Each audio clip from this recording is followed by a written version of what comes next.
Holy shit, what a pay-per-view. I know. I was actually like, okay, the pay-per-view itself was pretty good.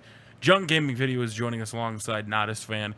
Best pay-per-view ever. Yeah, it's... Are you fucking cracked? That was the worst thing I ever saw. Sorry, I had to play along. We were all excited. I love Dolph winning. We'll go through the matches, but are you seriously that bummed out that Brock Lesnar absolutely dominated the absolute shit? Somebody in this room is. I'm not pissed off about domination, just like you were. I wanted to see a match, not 16 suplexes and 2 F5s, and it's over. I would agree with that. I'm at the point where I mean, I wanted Brock to beat the shit out. I wanted blood, urine, vomit, piss, and I'm Cena fan #1. Like, I get that. I wanted Cena to get the shit beat out of him. Part of me wanted like that to end on the first F5. Well, yeah. But the fact that would have after I saw that. But the fact that we had so many fucking F5. I mean, we only had 2 F5s. We had 16 German suplexes. At that point, it was just like the moveset in WWE 12 or WWE 13 is real. Are they really gonna just say Cena had concussion too? Tomorrow, like, to come You up keep throwing out the concussion storyline. They're gonna do it. Watch this. Tomorrow they'll show it. They're not just going to do a concussion. They're going to do he beat the absolute shit out of him. And well, you remember the rumors at Extreme Rules 2012. The initial plan was for Cena to win, but to be so bloodied, battered, bruised, he had to be taken out on a stretcher. And Brock was apparently pissed off at the finish when Cena was able to walk out. So that's like the biggest thing we're going to talk about on the review. Let's just go down the card first for anybody that may have missed it. Before we talk about the big thing that's pissing Jim off more than anything. Jim is pissed. He's fuming. He dropped his score of this pay-per-view like 4 grades just because of that ending. Yeah, and let me throw this up here really quick. I want to put up that one, and I'm going to put up this one.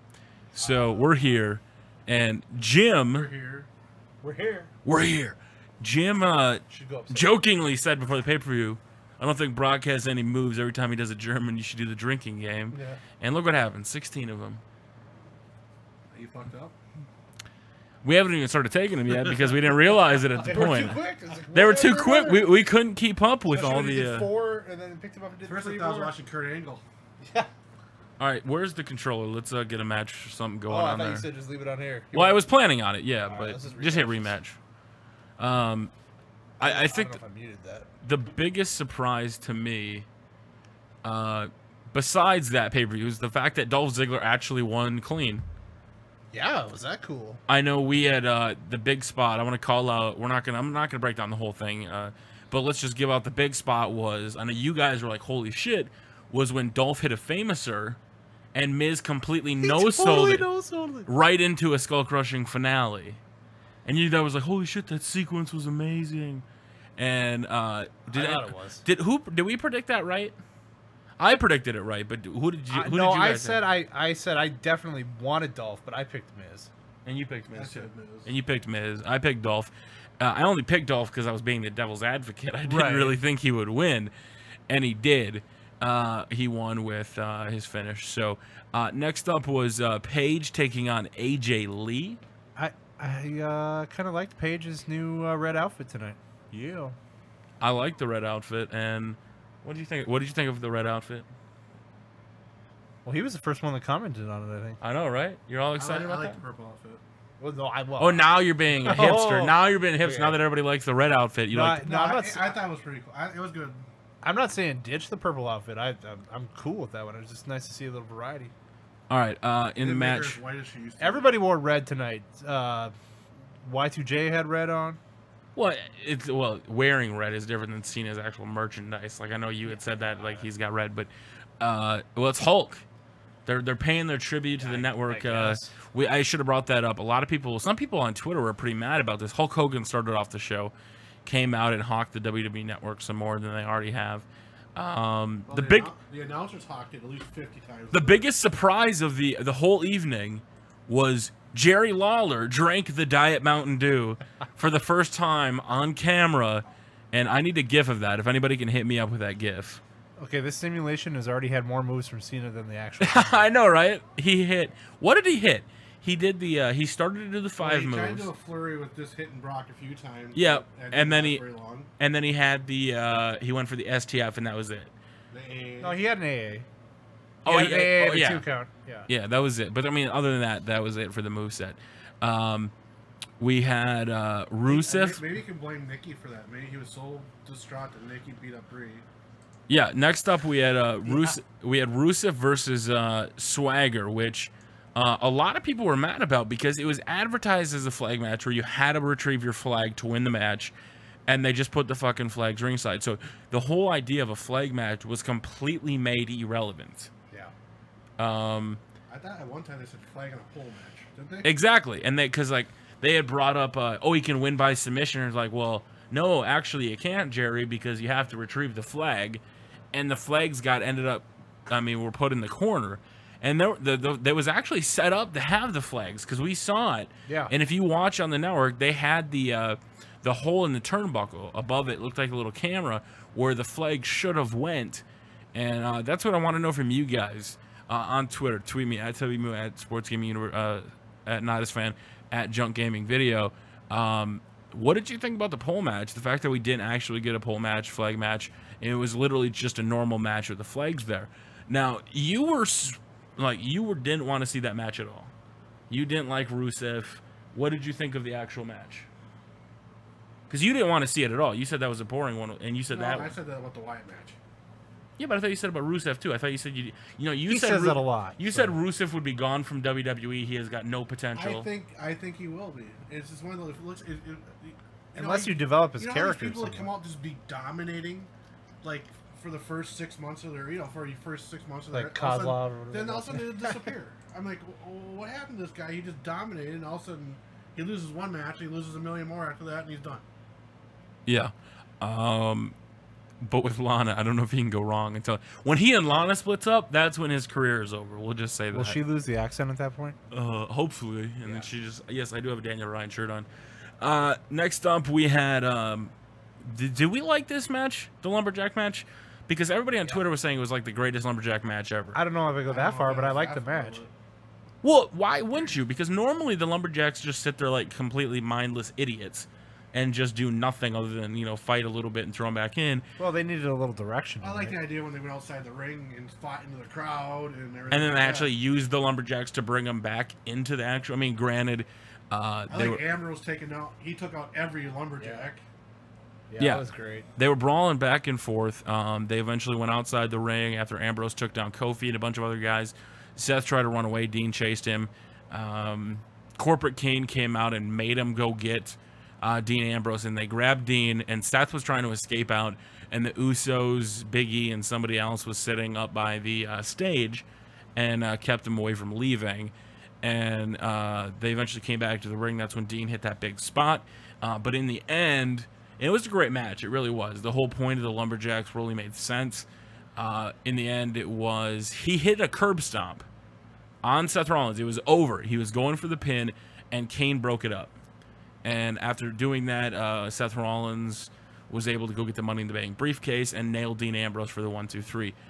Were you surprised at all? I mean, we called a dirty finish. So No, I wasn't surprised at all. I figured Rollins would win. I wasn't surprised at all. The only thing I was disappointed is when they teased that Seth might have, or one of those guys might have gone out over the when they were in the crowd, and when they were in the seats there over the. You were expecting that big spot from when the Evolution match. The Evolution match, yeah. I was expecting. I mean, they kind of almost teased like that was coming again. Now with that finish, because this is what a lot of people wanted to talk about. With that finish, are they going to keep feuding? I would hope so. I think it's pretty hot. Now the fact that he actually. This makes sense because Dean has gone after the briefcase. He could have challenged for it. Now, the thing that screws him out of the match is the briefcase. Now does he challenge him for the briefcase? I don't think you can. You named your stipulation. I'm saying in Night of Champions, you could put it on the line. I mean, they've done it before. It's happened many times. What if Seth gets cocky and he puts it on the line? What if he gets a stipulation this time? Yeah, then he knew Corporate Kane and Kane. There's not going to be any cash-ins anytime soon, so... Yeah, that was the funniest gift. Well, technically, he ripped up the contract. It's gone, right? Yeah, he put it in store. Not only that, but it's like it got put into popcorn and soda. One of the funniest tweets I saw was, "Well, it looks like Seth Rollins no longer has to carry the Money in the Bank. He can put that in storage." Yeah. After that performance, And we'll be real here. Like, I'm perfectly fine with Brock being a part-timer. I know you have part of a problem because the first thing you said was what everybody said. A part-timer is not going to show up to Raw every week. Him aligned with the authority can give him time off. But when the hell is Seth going to cash in?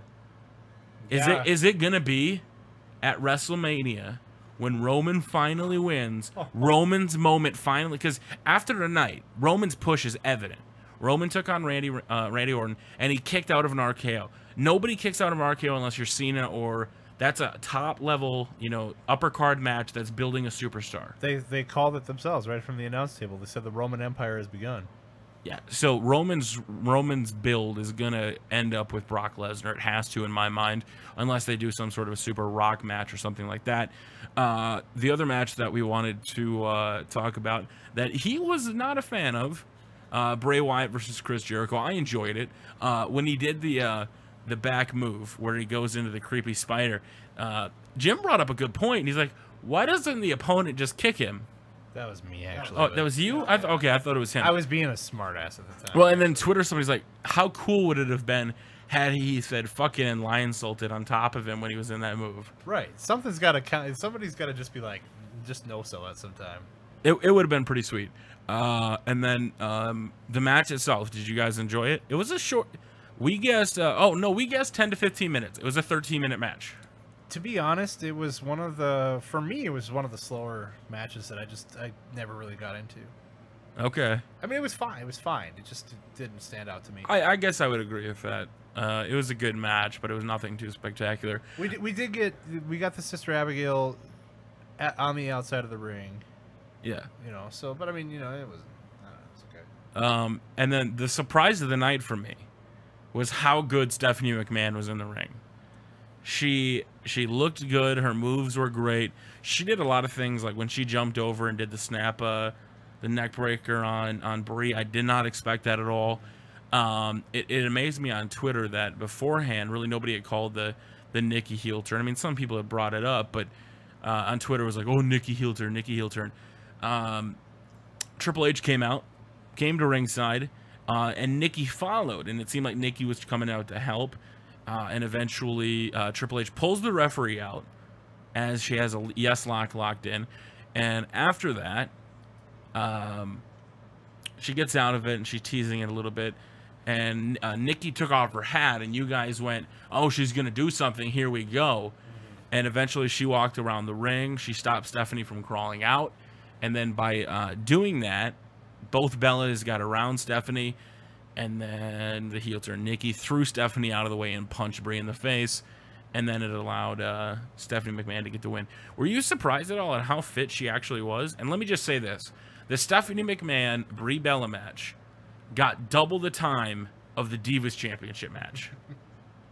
It got 12 minutes, and the championship match got 5.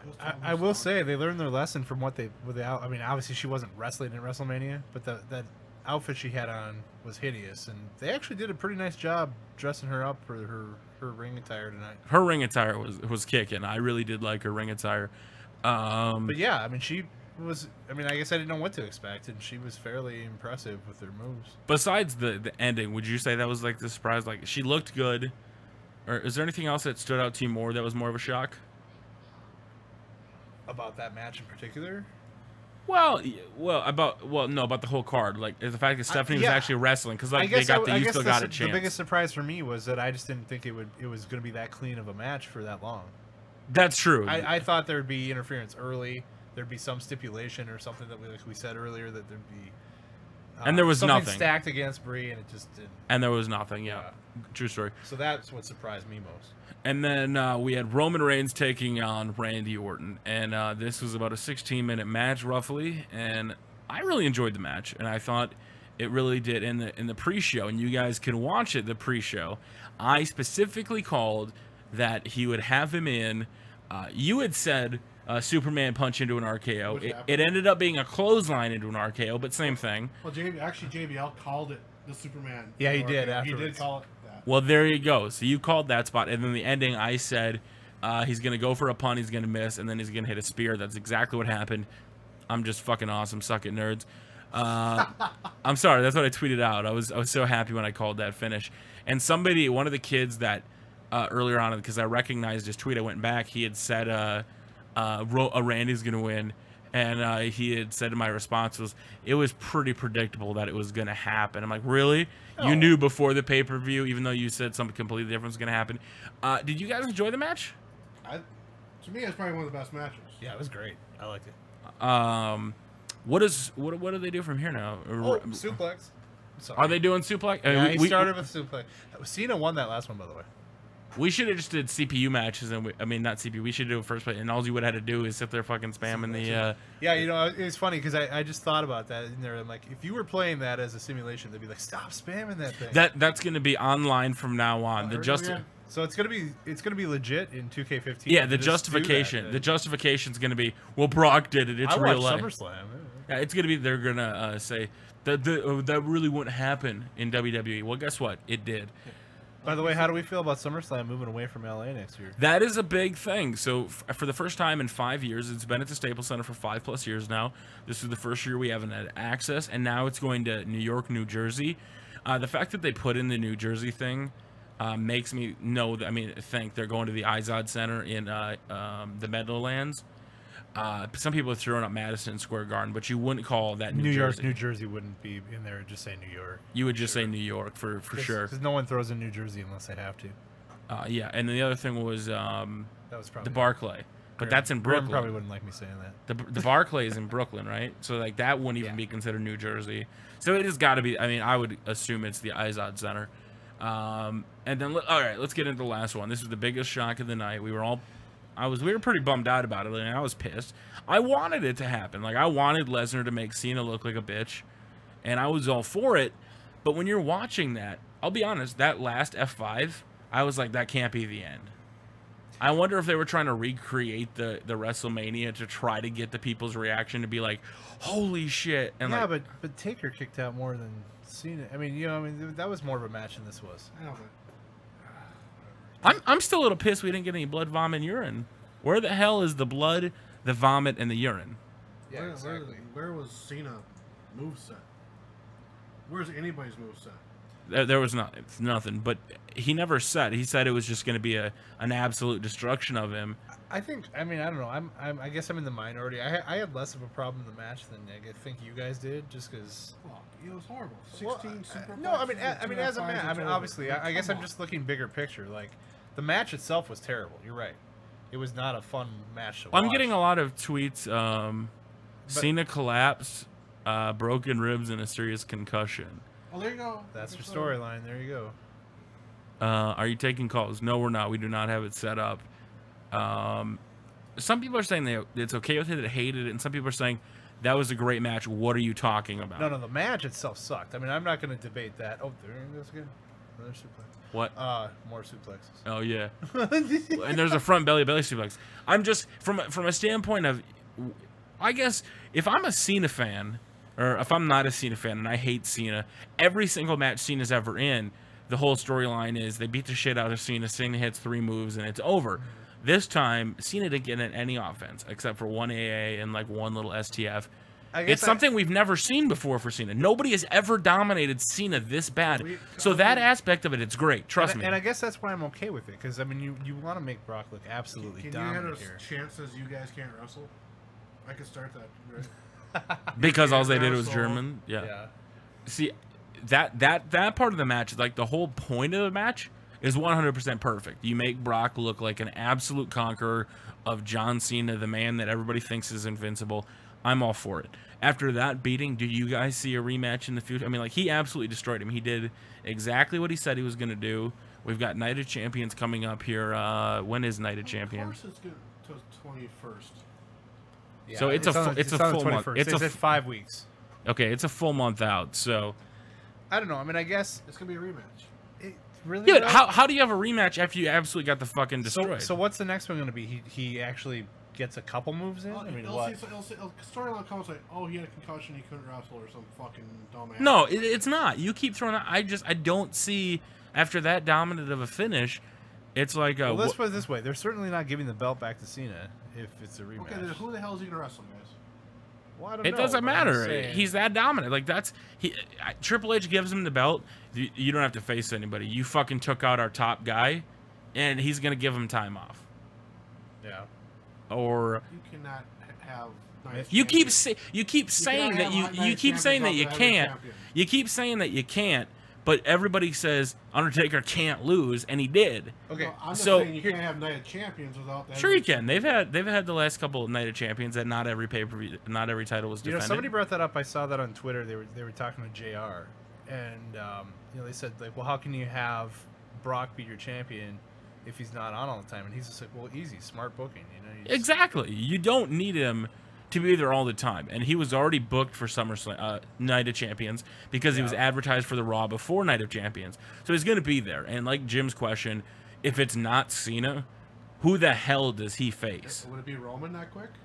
No. No. Roman is No, 'cause Roman that's is your big payoff. That's your most big. likely. It's like WWE has done that. They did Punk, had his big push, and then he went for 434 days. And then the next year was I got it, guys. I know who it is. was Danny Bryan. Somebody who's on an absolute roll right now. Who's that? Heath Slater. Heath Slater. The streak is gonna live Slater's on. Slater's gonna slate, man. Slate's gonna slate. Or let's see, who else have we been pushing lately? Rusev. There you go. Oh Jesus. Well, yeah. I don't know. So that's what we got to kind of find. Let me read some of the Twitch comments. Let's see if we can find By anybody. the way, before you do that, yeah, thanks, Bash Gaming. Yeah, he's on my side. He says I agree with not as Yeah, bad. The match in Undertaker general wasn't sucked. supposed to lose. If you think Undertaker wasn't supposed to lose and you still are on that conspiracy theory, just get off it. Like, no. Everything. I was all for Brock beating Undertaker. No, I was for it too. yeah. I think he said it. He challenged him many, many years ago. He was the guy. It's his streak. Get off of the whole he wasn't supposed to lose. I was the first one that said it looked like he changed up the match because you could clearly telling him stuff. But he was supposed to win. Absolutely, 100%. There's some conspiracies with the graphics.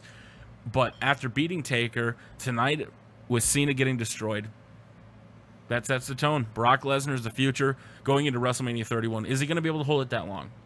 Well, I don't know. That just listening in on a stream that that our buddy Smalls had done a while back, maybe 3-4 weeks ago.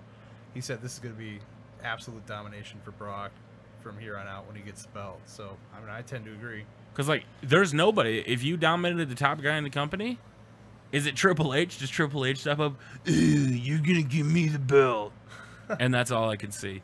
That'll pretty much kind of wrap things up, guys. We're just kind of coming on here to do the SummerSlam result. Any final thoughts you guys have? We gonna rate this thing? Or? All right, let's give it a rate. Jim, are you gonna pull a Bret Hart right now? Is that what you're doing? 4 out of 10? Are you sticking with that rating? He said 4. His immediate reaction was 4 out of 10. Yeah. Okay, So 5. you're gonna go 5 out of 10? He's settled down a little bit and he's come up 1-5. All right, Matt. What'd you That get? last match just completely destroyed me. Well, I'm going to look at more of the overall thing, and I'm not going to say it's the best pay-per-view I've ever seen, but I'm going to give it a solid 7. All right, I'm gonna go by per match, just because I think some people what's weighing down your score. So Dolph Ziggler versus The Miz. Way up there. Let's say probably an 7. Just a 7? Dolph winning, finally overcoming the guy I that. didn't want Dolph winning. Oh, you didn't want Dolph to win. 8. Okay. See, I did. I'll give it an 8. Rob Van Dam versus Cesaro. I know you were pissed about that. You're like, what the hell are they gonna do with Cesaro? I give that like a 3 because seriously, the match. What are they that doing bad. with Cesaro? I mean, I'm not really exactly pissed what off. Yeah, you you said. keep saying that, but Paige versus AJ Lee. Loved it just because I didn't. Oh, care I who would give won. Dolph Miz like a 7.5. Like, I don't think. I love the no selling. The fact that the moneymaker no sold that Yes. Famouser though was awesome. Paige versus AJ Lee. I'd probably give it. I mean, it was a shorter match than I was expecting. Honestly, I wanted a just- long brawl between them. I was kind of just enjoying that match. I don't think anything about the match was special. I think it's kind of cool they gave it back to Paige. I would agree. I think they're going to trade blows, and I think these divas are probably going to fight for the next 3 months easily. Yeah. There's nobody else? Yeah, there is nobody else. I would give her a 7, unless Stephanie McMahon now goes for the title next month. I'm getting the title. Let's see, Bray Wyatt versus Jericho. I'd probably give that about a 6 or a 7. I did enjoy it. I don't think it was the greatest thing ever. I'll go 5 just because I personally was kind of bored with it. 5. 5, hoofda, you're going low. I mean, it wasn't bad. It wasn't bad. It's The just match that, wasn't too bad. That's about a 7 match. All right, I'll go 6. I'll give it a 6. I had nothing wrong technically with the match. I just wasn't into it. All right, Roman versus Randy. I would easily give probably an 8. I really did enjoy that match. Yeah, That's a solid 8. Solid 8. 8's across the board here. Rusev versus Swagger. The match itself, I was so pissed off about the flag match. I like how it started. I like how it started, and they told a story like with his leg, and the fact that it ended on America doesn't give up. You had to make me pass out. Well, That's a great future storyline build. And the fact that he couldn't do his accolade cleanly. Yeah, you know, it was a built storyline. Like Right. we may not have enjoyed like Rusev winning. I also felt it was built up well last month. It was built up very well. So I would give it an 8 just for the build up. That's when something kind of pays off. Seth Rollins versus Dean Ambrose, easy 9, like 8 or 9. I mean, it was a great match. It told a lot of emotion. It was fun. It was a fun match. It really was. All right, we had Stephanie McMahon versus Brie Bella. I would go high just because I really love seeing Stephanie as awesome as she was. It was kind of a novelty, but it actually turned out to be pretty, cool to see her moves and stuff too. All right, so. we thought it was going to be a novelty where she'd hit a few things or there'd be some. I mean, it had a fun factor You just gotta for say that, 8 but then just it because actually. Nikki knocked out Ray. Well, on that. I would too. say an 8. Yeah. I mean, that was a moment, and the crowd was definitely, in awe of that. So. All right, we had Brock versus John Cena then. A 2. The match itself. The match, the story it told because of WrestleMania, It's a gonna, 10. No, it's going to pay off on this guy being an absolute terror. 100%. I'm just looking big picture, and like I'm fine with it how it's going. I can't be that mad about it. But the match itself was great. Yeah, story I'd give it a 10. The match itself, it just 16 German suplexes. Like I would have loved him to Kimura lock him, to keep pummeling him, to keep doing the same thing. I see him thrown out of the ring once or twice. Yeah, exactly. The German wasn't my thing. Oh, and by the way, my buddy, Spanish announce table, he had a thing out here that said something isn't right. That table stood the whole night. I know, right? All right, so overall, I'd probably give it about an 8. Overall pay-per-view? Overall pay, I'd give it about an 8. I'm still going to say it's 7. 7? I can't remember what you 5. Yeah. 5. He's sticking at 5. All right. There you go. I want to let you guys know. Let me know. Hit me up on Twitter at TubbyEmu, at NightisFan, at Junk Gaming Video. Tweet us. I'll put out a tweet. You let us know if you enjoyed the show, if you didn't enjoy the show. And that'll pretty much wrap things up. Thank you very much for watching, guys. I appreciate it. Until next time, we will see you all later.